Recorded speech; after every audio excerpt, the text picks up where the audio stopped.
everybody. Welcome to Better Results Personal Training, organic, vegan trainer, and ageless personal training. This is Doug Bates. I'm going to take about 45 minutes to an hour to cover the information that I put in a radio podcast for up close radio and up close TV. Talking to Doug Llewellyn, who was the interviewer, and he did a fantastic job in the interview. But in that process, he decided, because he was so excited, to abandon the interview format that we had planned on, where he had 4 questions or 5 questions in advance to ask me, and he wanted to run an audible, like in quarterbacking. He wanted to run that audible, so this guy's got a lot of, he's got 6 years experience. Who's going to talk a guy from running an audible? He's got that much experience. It was a tremendous interview. You can watch it. I'll put it in the comments. But that means I want to cover those questions in a detailed format that somebody who has seen that podcast can go back and look at the data and look at the details I did not have a chance to cover. So that's why I'm sitting here with this opportunity to talk right now, several days later on a Saturday, that I can then cover the information where you, the listener, is really going to benefit, because I'm going to cover some really deep stuff that I usually don't let out of the bag because I'm not having a professional interview and I just want to talk about a little bit. But I'm going to really hit it home. So this is a very valuable interview. I'm not going to be jumping around like I often do, where I just go off the top of my head. Everything else is always free flow. I have notes, and my notes will keep me on track, and I will not leave a thing out, and it will be very structured, but I can go off. So it'll be fine. It'll go off on some tangents, but I will not get lost. So keep in mind, it'll be very organized. So here we go. What was that interview? Again, that was a January 27th interview, Up Close Radio. Doug Llewellyn with Up Close Radio. The other gentleman is Jim Masters. I interviewed that on January 20th. Those 2 interviews are be in the comments. Meanwhile, the question was asked of me. Number 1, there's me 5 questions. Number 1 question: what can clients expect when they begin training with you? That's a simple question, and there's really 3 words: an empowerment journey. Clients can expect an empowerment journey. Emphasis not only those 3 words, but on the last word, journey. That means it's not a one-off. It's not like you do it once and you're done, like an experience. It's not like, oh look, I put on muscle mass. Oh look, I gained strength in my bench press, strength in my squat. I can now curl more. I can look how good my body looks. I gained all this muscle. My arms are bigger. I increase the size, or whatever. Women might drop a size. So the other one is you lose weight. And oh my gosh, I lost so much weight. I feel so good. I have more energy. That's a nice thing long term. But many people look at how much weight they lose and how much muscle they gain. Those are one-off experiences. Why do I say that? Because they don't necessarily move the needle in a big way, and they aren't always long-lasting. 80 to 90% of people will end up regaining weight, body fat. 80 to 90% will end up quitting the program at some point, or detraining, and then going backwards, getting weaker, getting injured, getting bored, losing traction, and not moving forward, and not holding what they gained, not seeing the needle climb, not seeing their ability to get real liftoff and maintain the liftoff where they feel they're flowing and really gaining. So what's really going on? This is meaning that in your social circle, you can get a gain, and you can end up feeling like, oh, I can share that my trainer got me in better shape. I'm lifting more, I'm stronger, I've lost body fat, but it does not move the needle because they were not given. Here's what I do.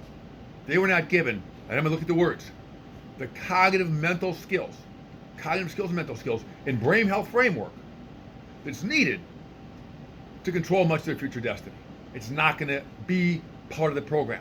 They left that part. The trainer did not focus on their brain, their cognitive skills, and their brain health framework. They did not do that. They don't work on the higher mind and the logical mind, interactions, or the limbic system, or even their primal brain and the brain stem enough in order to get them. Exercise usually works the brain stem. It's really nice, the primal brain, the reptilian brain. It does not always work at the higher faculties, and it certainly does not necessarily readdress that limbic system in a meaningful and strategic way to give you outcomes. So I'm going to talk about those things now over the course of what is going to come up in the next 10, 15 minutes, and you will find this fascinating. Now, what happens is, if they don't do that, and this happens, you'll look at your friends and they always work out, and well, they didn't really maintain it. Why? Because they end up reverting. They go right back into the deconditioning, they quit, they get slower, they get more tired, they lose their drive, and they do also go, well, that's what happens. They see it as inevitable. They go, we don't know why it happened, but it just happens. When you know how the brain works, the limbic system works, and the higher brain works, and the brain stem works, you will know why these things happen and why they fall down, why you get tired, why you get broken, why you get injured, and why you tend to get bored and not get traction, and why you tend to have to start and stop, or even never pick it up again. Because that part is not addressed. So what do I do different? Because they feel it's inevitable. They go, this is inevitable, is what happens. It's not inevitable. It indicates something's broken and something was not addressed in the workout by that trainer because that trainer is not trained in it. And I have a master's in sociology. There's a 4-point in that. And I know how to make the brain work and challenge every system around you if your brain works. I know how you can develop the skills to challenge everybody around you. And that's what I'm going to talk about. How do I do it? Let's read that. So by contrast, what I do, page 212, is I literally, and I mean it in a very profound way, begin to challenge my clients and engage my clients on deep level self-empowerment issues and deep level self-empowerment strategies where they can literally over time literally gain that cognitive framework, literally gain that mental skill and brain health framework that will begin to ignite and I will say foster, I like those words, ignite and foster, their meaningful gains. And emphasis on meaningful gains. Not the ones that look good in social circle and you get some like applause, but the meaningful gains that really change the course of your destiny, the course of your life. The positive changes in the perceptual field that you can get from proper stuff is phenomenal. And that's via the limbic system in most cases. What is the limbic system? It's the emotional brain. And that means that it is where things are felt and perceived as either fear-based, attraction-based, joy-based, arousal-based, things that give us responsiveness, give us engagement. That's the limbic system. And the hippocampus is part of that. And the hippocampus is the memory system that your body has. And the memory system is the association systems where all associated memories lie. And I do mean lie because it's where literally there's fabrication occurring. Everything in your hippocampus as ideas is fabricated from the culture that you were raised in and from all your personal experiences. So whatever you had, abuse as a child, great success in quarterbacking in high school, or a horrible experience in gymnastics. I had a weird one, but it was a great experience because I learned to gain from the experience of me struggling for a full season. I wasn't good at it. Whatever experience you had when you were younger or in your relationships or for your parenting or in your childhood or with your spouse or with your current partners or at work, those are all stored and they are fabricated because you have associations of good or bad, and we judge from there everything we have. And we have to be able to sort through that mess of memories and then put everything in the right place so we aren't reactive, carrying that baggage into everything we do and having a reactive emotional brain. Emotional intelligence is the number one factor in success in every single executive and every single business owner. Not just IQ, but emotional intelligence. And that was a recent article by IQ. I think it was called IQ. I think it'll be on my Ageless Fitness Institute Facebook page. It'll be there. And so there's an article, and it talks about how we now know that emotional intelligence is extremely important for your success in life and the direction you go and whether you succeed at all or not. So that's what I deal with is emotional intelligence and train the limbic system and address the limbic system for continual gains. Limbic, L-I-M-B-I-C. L-I-M-B-I-C. Now, I've got 45 minutes total. I'm 9 minutes in. So, how do we re-optimize one's potential for truly transformative health? We make sure we address the limbic system and the emotional brain. And we have to not only get that, we have to get clearing any dysfunctional emotional baggage, rewriting the inner child, the inner warrior, both to thrive, inner child, inner warrior, and their inner scientist where you enjoy experimenting and learning and unlearning, and their inner savant, which is their inner genius. You want to get that working. That should be connected to something that allows you to have genius, and it should be an area of genius. Okay? So that's what we're looking at. All those things plus the soma. Okay, there's inner somatic intelligence we'll talk about later on called interoception. Now, how can I do this here? How can I do it? Because I'm literally in my own private studio. One-on-one clients come in, one person at a time, doors locked behind them, it says closed, make an appointment if you want to, but you cannot walk in here. It's one-on-one. I've got 52,000 one-on-one client hours training. 52,000 one-on-one client hours training clients. And I happen to have 35 years in the business. It's impossible, I think, for anybody to have more meaningful experience than I have in less time, because I've been very alert that entire time. And I'm always gaining alertness. So I have a big lens to look through and some really challenging clients, because I'm in Milwaukee, where there's a lot of trauma and subsidence in terms of low iodine status, low mineral status, low B vitamin status, poor nutrient status, and of course, alcohol consumption, which won't help anybody. We'll talk about that. Okay, so that's why I found the best thing to do is to teach people to become their own trainer. That means I don't take the helm and go, I'm going to drive the car for you, do this, do that, do this, I know exactly what you need. No, you don't learn anything that way. You have to learn to drive your own vehicle. You have an instrument, learn to play it. I don't walk up, grab your guitar and start playing it. You learn to play your guitar. If you have a body, you learn to play that body. If you have to have me pick up your body and start moving it, something's wrong. I'm not a massage therapist, although I'm great at one. I don't intend to do that, because if you can fix yourself without a massage therapist, you don't need a massage therapist. My clients tend to leave yoga, tend to leave massage, because they get so fit, they barely need these things, because they're so fit.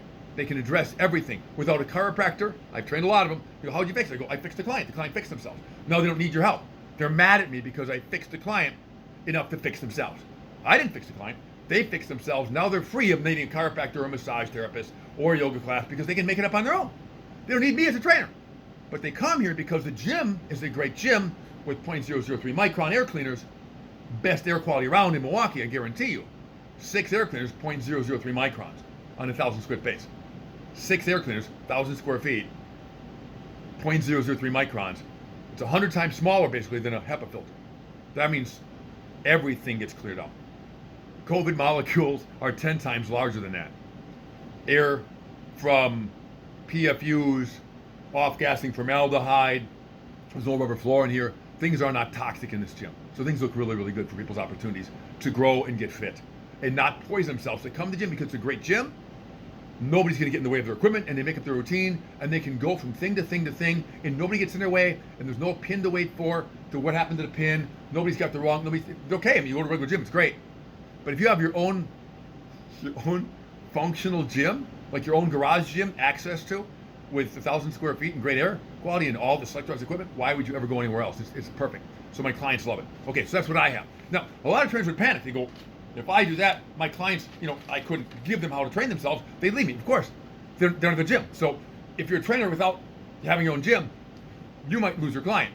It won't happen to me. Why? Because again, not only do I have the 52,000 one-on-one client hours, which says I have skills to watch my client and give them ideas, they can't think of everything.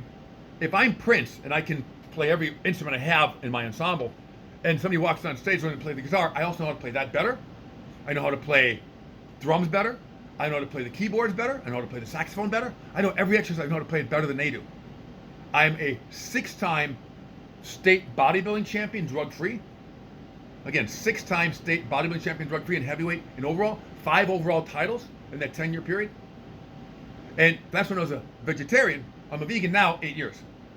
So if I'm a vegan for 8 years, and I'm turning 60 this year, and I've got my 52-inch, chest with a pump, 50 all the time when I wake up in the morning, and 32-inch waist when I wake up in the morning.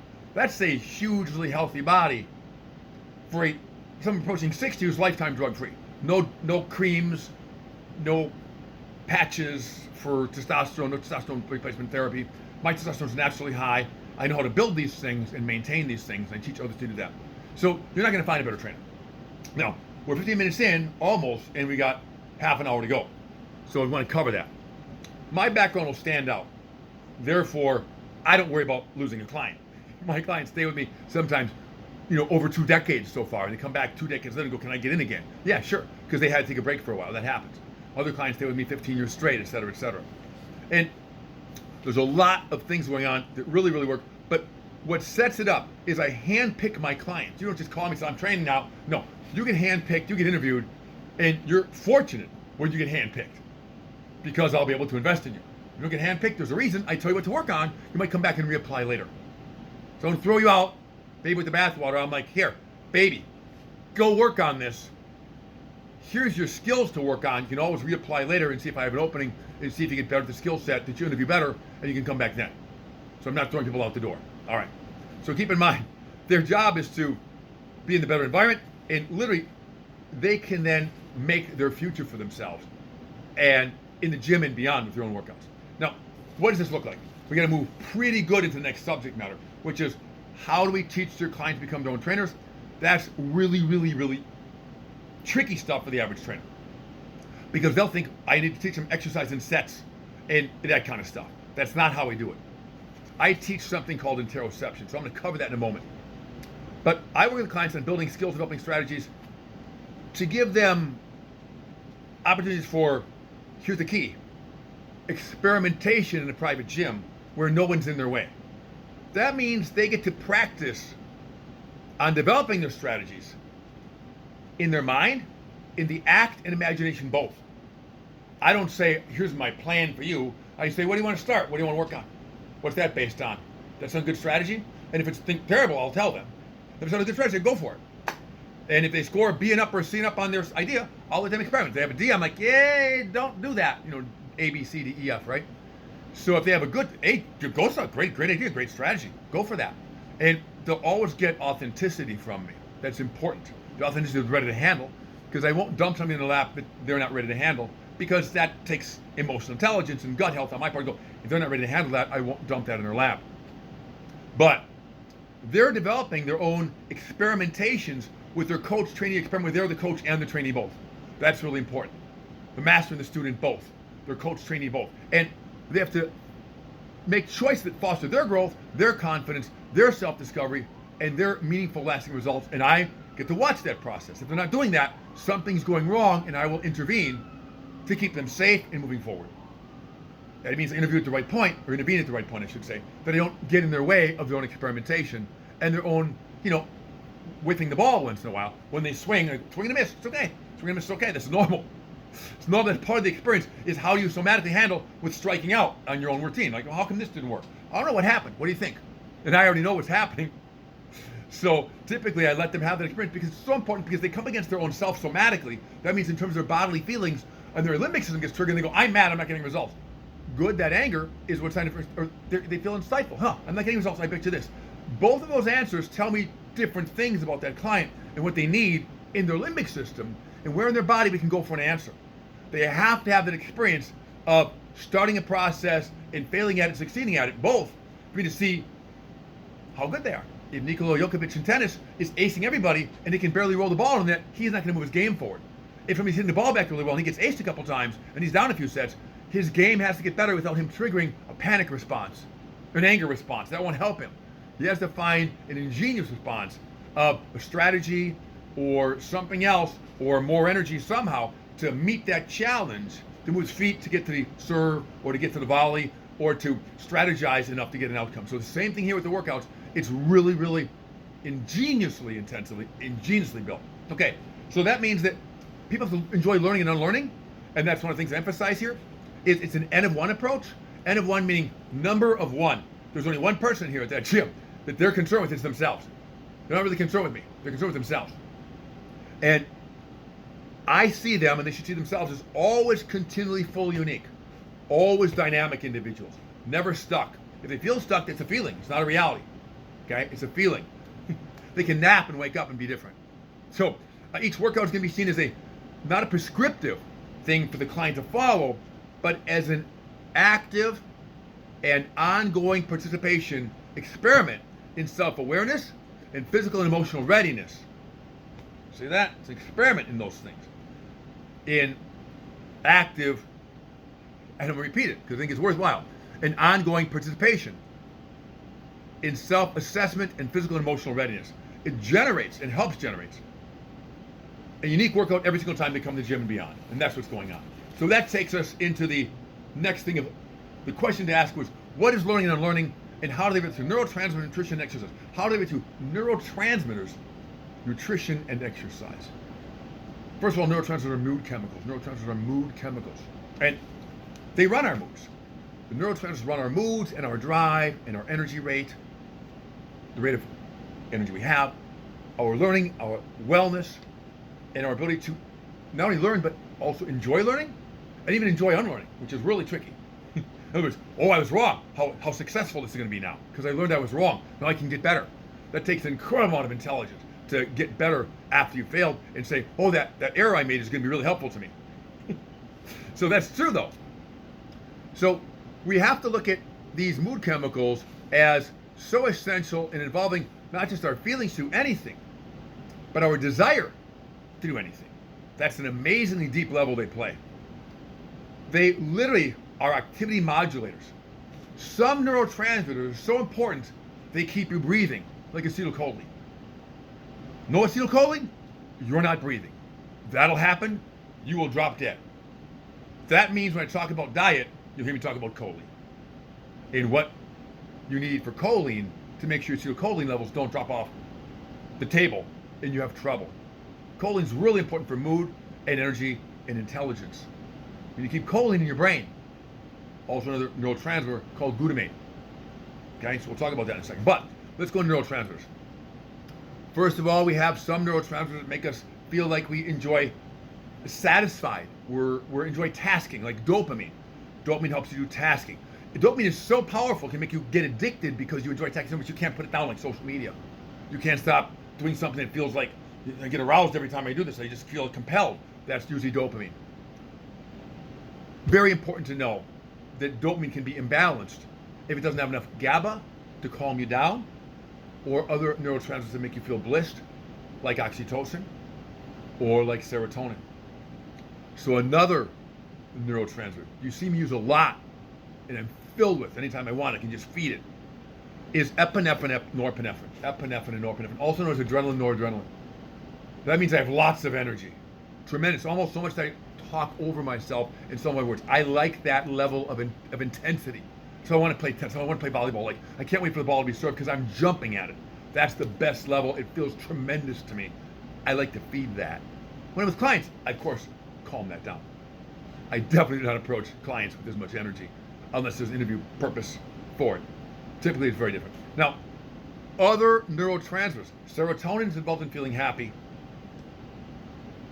Again, I mentioned GABA and oxytocin are involved in anti-anxiety, keeping you calm, and basically really essential so you can chill. Okay, that's what those are.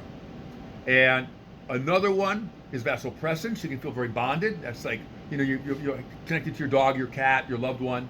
Vasopressin's like a bonding one. Oxytocin, again, feels really good to pet your animal, your companion animal, or to do something that feels like it's just blissing you out in some way.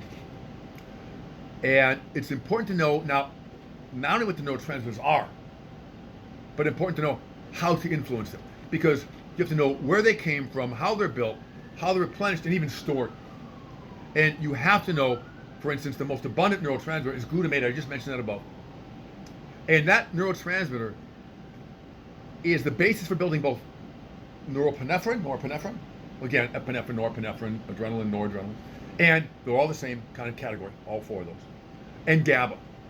And the glutamate GABA balance should be about 80% glutamate, 20% GABA for a healthy brain. And that means that in your brain, in a storage set, that ratio is very useful for not being too excited and being calm enough. And I can go right into that mode. I can simply choose in a gear shifter mind to go back to a calmer state.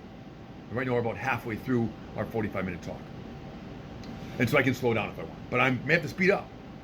Now, what's happening is these neurotransmitters are essential because you need to have the right balance of alertness and calm, and that balance matters so much that you won't be normal around people if you don't have balance or can't find balance simply by breathing, which tends to change your neurotransmitters, or by some other action you can supplement to move those, using B vitamins, using vitamin C, using things like zinc. You can actually direct neurotransmitter building by simply changing your diet. You have to know how things are built and made and stored, like I said, and regenerated. Now, one of the ones I like to talk about, I mentioned, is choline. Choline is so important. Choline is when people are, if they're non-vegan, they're going to crave like fish for choline, they're going to crave eggs for choline, or meat, because the membrane has choline in it. It's on a membrane, like again, the egg membrane, et cetera, et cetera. The problem with it is, since it's in the membrane, if I were to take and to tap anywhere on my body like this, like they talk about tapping for reprogramming the brain, or for skills, or for excitation, or for healing. Every time I tap, the entire body experiences that if it's a healthy body. Every cell membrane knows it's being tapped. You scrape your leg, you feel your leg get scraped. You feel blunt trauma, you feel your blunt trauma. Well, guess what happens? The animal experiences itself being killed, hunted, threatened, etc., etc. Every cell membrane stores on that cell membrane that experience of that trauma.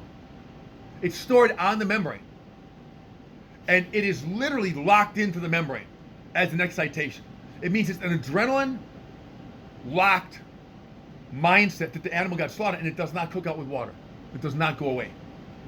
It'll be in the sausage, it'll be in the food, it'll be in the eggs, it'll be in anything. And now, eggs are least of the worry because they usually weren't traumatized. Unless the chicken's living in a bad, so if the chicken's running around the farm, it's totally different. But in one of these crowded hatcheries, it's trauma. Every animal, if it gets killed, even by hunting or bow and arrow, trauma. Even by fishing, trauma. So that trauma is on the cell membrane, and therefore it's like adrenochrome or adrenaline. It's going to be in the cell membrane. It will disrupt your nervous system. It will impact your brain and your limbic system in such a way that you'll read about limbic system in a second. I'm going to talk to that. In such a way that you will not feel normal. You will be overly aroused, or you will feel traumatized, or you'll feel it unconsciously, the trauma of that animal in your system, because you're interacting with that animal's hormones. And in fact, Dr. Josh Axe mentions you want to get adrenaline in your body, just eat meat. The problem is, it's like taking an adrenal supplement from an animal. Now you're dependent on it. And if you grew up dependent on animals like I did, I ate sausage, I'd feel like, great. Oh, I eat all these animal products, I'd feel tremendous.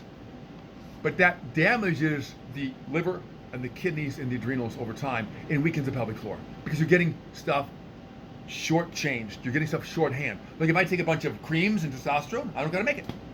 I feel great. Oh, I took testosterone today. I feel great. I took this Abilify for my neurotransmitters from a woman. I feel like I'm not stressed anymore. That's a cheat. It's going to cost you. It's going to make you dependent and weaker, and it's going to imbalance your body because your body didn't make it itself, and it won't. If you go back and break this stuff down, it's trying to get rid of stuff that's imbalancing.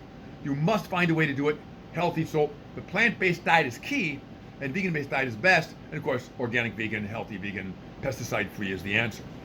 Now, getting into what is glutamine, you can take glutamine to make glutamate. Glutamine is an amino acid that you can take in a L-glutamine form. Get a big powder, big tub of powder. It's vegan if you want to get vegan. Now Foods makes one. You need a big 1 pound or 2 pound tub of glutamine, and my clients take a lot of it. And you can take 5-10 grams at a time if you want to. 5 or 10 times a day, it doesn't really matter. And you can take as much glutamine as you need to, because it's going to help make glutamate. Now, typically you only need 2 to 3 grams at a time, 5 grams at a time, 3 to 5 times a day, or if you're having a challenge with addiction or mood or energy levels, that works. Over time, I'm going to find other things besides glutamine to use. But glutamine is spelled G-L-U-T-A-M-I-N-E, glutamine. The neurotransmitter is spelled G-L-U-T-A, glutamate, M-A-T-E. Glutamine is the amino acid, glutamate's the neurotransmitter. Keep that in mind. Mine, M-I-N-E, is the amino acid, if you thought about it. And glutamate is the neurotransmitter. The choline I recommend getting from your lecithin.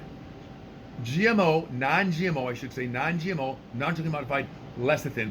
Fern makes a good one. F-E-R-N, comes in a glass bottle. You take a tablespoon a day or 2 teaspoons a day of Fern lecithin. You get enough phosphatidylserine and choline to make cell membranes and to keep your brain healthy. So if you need a lot of brain health, you need a lot of choline, take lots of choline. You can also take a choline supplement. Then you can make a product called citrulline. Citrulline is something you can buy if you're vegan or you just want to get off the meat products. You will feel great. It's so easy to get off the meat products. Why? Because you're getting off the meat by supporting a vegan product that will give you what you need, that will support your brain and your mood chemicals. That's why people have trouble with veganism. They don't get how the brain works, how the body works. And they don't understand why they fall apart. You also need omega-3 fats and things like that. So flax oil, things like that. Or hemp seed oil, or chia seeds, etc. Now, we're going to go into the limbic system because it's now almost 30 minutes. We've got 15 minutes to go. We're going to go to the limbic system, and we're only on page 6 out of 12. But it'll go fast, I think. The limbic system is our emotional brain. That's what it is. You get your higher brain, your logical brain, and your prefrontal medial cortex, and it's all right up here. It's all going to help you, frontal parietal network, I should say, FPN, frontal parietal network, and help you make decisions, executive thinking. But the limbic system is in the middle of the brain, goes way down to the hippocampus again, in the memory center, and the amygdala for the emotional brain. And these components, like the cingulate gyrus, hypothalamus, pituitary, which are part of the upper brain and the midbrain, help you make decisions. And it's the emotional brain that's literally involved in dishing out some of these neurotransmitters along with your gut. That means that all of your associations, your memories, your experiences, all of your activities are involved in dishing out these neurotransmitters, and the gut microbiome plays a huge role. Up to 80% of your gut, up to 80% of your serotonin, I should say, comes from your gut. And a huge amount of dopamine can come from the gut, and even some GABA can come from the gut. So you need to have a healthy gut microbiome. That's important. And all of this is so important because if a client is experiencing any of these things, anxiety, sadness, depression, lack of drive, lack of concentration, lack of connection, lack of satisfaction, any nervousness, that's related oftentimes to neurotransmitters or toxicity, by the way, or shortage of B vitamins. Because your burn rate on nutrition can be really high when you're going through a lot of things. Now, other emotions people experience are going to be things like, here's interesting, addiction, okay, anger, control, fear, and repeated stupidity that comes from being aroused towards it versus stupidity from your forgetfulness. So if it's arousal type stupidity, and you have anger and addiction and control, to me that's typically in the area of animal consumption, because these things are dysregulating your limbic system and your brain can't work right when it's got counts of arousal coming at it, and the food has arousal in it from the adrenaline, from the adrenochrome that Josh Axe talks about. Okay, now your burn rate for nutrition, I talked about that. You have to always maintain your B vitamins and your zinc and your copper and things like this. Of course, they are in balance with each other, magnesium, etc., etc. Remember that anything can screw this up. You can have bad air from mold or from EMF exposure could do it. So anything that can trigger from too much blue light, too much arousal and adrenaline response, or even exhaustion, and you just feel burned out. It can lead to feelings of confusion, even mental illness, and all it is either a toxin, B, a neurotransmitter insufficiency, or a B vitamin or nutritional insufficiency or toxicity. Keep that in mind. Going to the next page. Most don't know then that you can use exercise and nutrition and sleep and improved environment to gain your complete control over all of your mood, because you control your neurotransmitters. When you control your neurotransmitters, you control your mood, you control your ability to complete tasks, to reach your goals, to stay sustainable over time in goal reaching and joy, and therefore, meaning over decade upon decade, like I've done, stay at the top of your game, because I can control my neurotransmitters, I can control my nutrition. If you can't control your nutrition,